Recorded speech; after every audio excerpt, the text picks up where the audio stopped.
Hello guys, welcome back to our channel. In today's video, I'm going to show you how to delete Telegram contact number.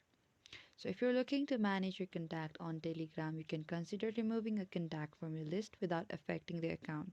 Here's a video about it. So how to do this. Simply launch your Telegram app on your mobile device and go to the chat list or contact section right here, because see, and find the contact you want to remove and simply tap and hold the contact's name just like this, and select the option on the top. You see on three dot section just beside it there's a bin icon, that's a delete option. Tap on that, and here we could see there's a delete chat option on the bottom on the red font. Simply tap on that option in order to delete Telegram contact number.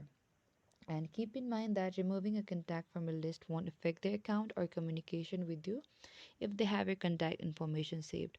If you're facing issues, you may want to refer to Telegram's official help center or support for more accurate information based on the latest update.